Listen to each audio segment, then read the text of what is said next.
Acadia Nationalpark. Der Acadia Nationalpark ist der einzige Nationalpark in Neuengland. Er befindet sich an der Küste der Downeast-Region in Maine. Der Nationalpark besteht aus 3 Teilen.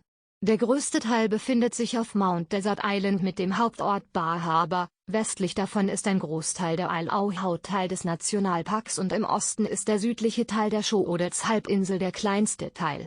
Zusätzlich gehören einige kleine, unbewohnte Inseln zum Park. Der Nationalpark ist ganzjährig geöffnet. Mit dem Flugzeug der liegt etwa 11 Meilen nordwestlich des Stadtzentrums von Bar Harbor. Der Flughafen wird von den Fluggesellschaften Cape Air und Maine aus Boston im Linienverkehr angeflogen. Der Flughafen verfügt auch über eine Anlegestelle für Wasserflugzeuge.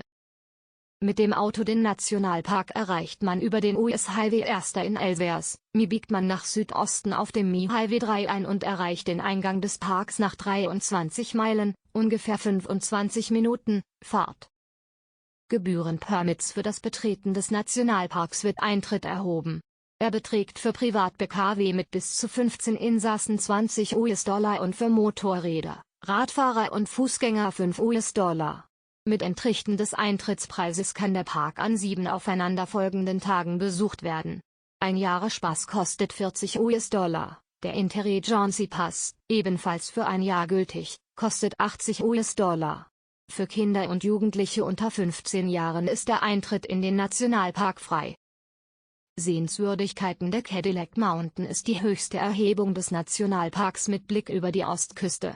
Auf den Gipfel führt eine Straße. Es besteht auch die Möglichkeit, zu Fuß auf den Gipfel zu wandern. Der Gipfel soll der Punkt des US-amerikanischen Festlandes sein, auf den der erste Lichtstrahl der aufgehenden Sonne fällt. Wandern. Der Nationalpark gilt als Wanderparadies.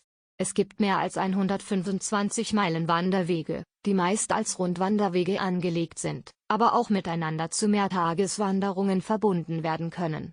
Dabei ist das Übernachten nur auf den beiden von der Parkverwaltung betriebenen Campingplätzen erlaubt. Besonders im Frühjahr sind regelmäßig einige Wanderwege gesperrt: Precipice, Orange and Black, Valley Cove und Jordan Cliffs Trails, weil dort Wanderfalken brüten. Die Wanderwege dürfen nicht von Fahrradfahrern oder Reitern benutzt werden. Die Wanderwege im Park werden in 4 Kategorien unterteilt. Sehr einfach, einfach, moderat und schwierig.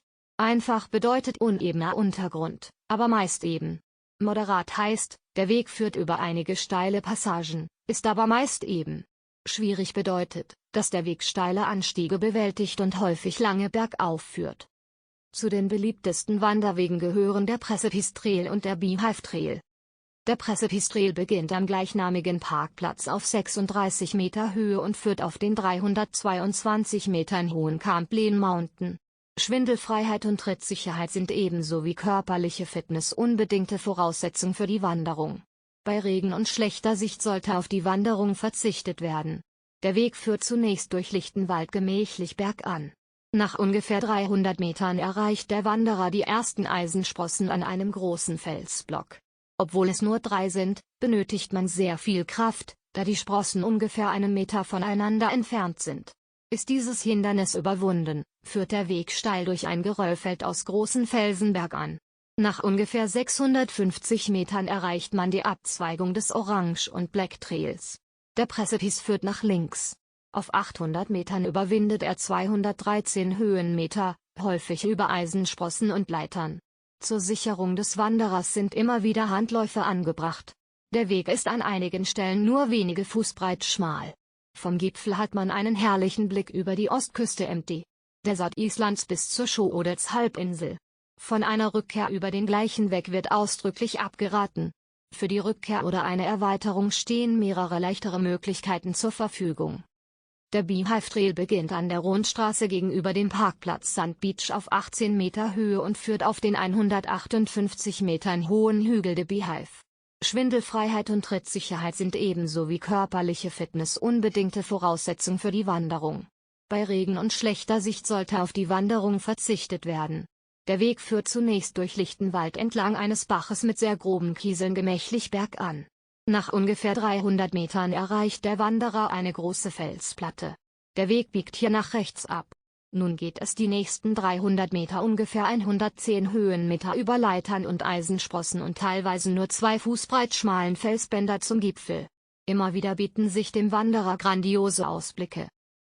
Fahrradfahren im Nationalpark gibt es ein Fahrradwegennetz von 45 Meilen. Die Carriage Roads dürfen auch von Reitern und Fußgängern benutzt werden.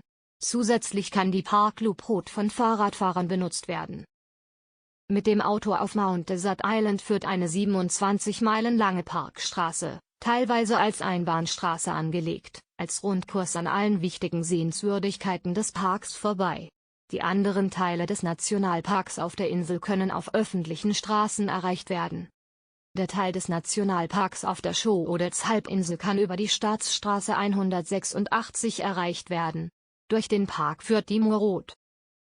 Schwimmen im Nationalpark gibt es 2 Strände, die im Sommer von Rettungsschwimmern überwacht werden, Sand Beach am Atlantik und Echolake Beach im Binnenland von Mount Desert Island. Ein Hinweis für Badewillige: Das Wasser des Ozeans ist kalt. Schwimmen und Baden in den anderen Binnenseen ist verboten, weil die Seen zur Trinkwassergewinnung genutzt werden.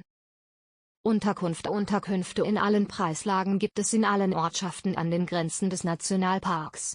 Die gesamte Palette in Bar Harbor. Campgrounds gibt es außerhalb und innerhalb des Nationalparks, einige sind nur zu Fuß zu erreichen. Hotels und Herbergen Preistipp. Camping auf dem Gebiet des Nationalparks auf Mount Desert Island gibt es 2 Campingplätze, Blackwoods im Südosten und Seawall im Süden. Zudem verfügt der Teil des Parks auf der Isle Haut über einen weiteren Campingplatz.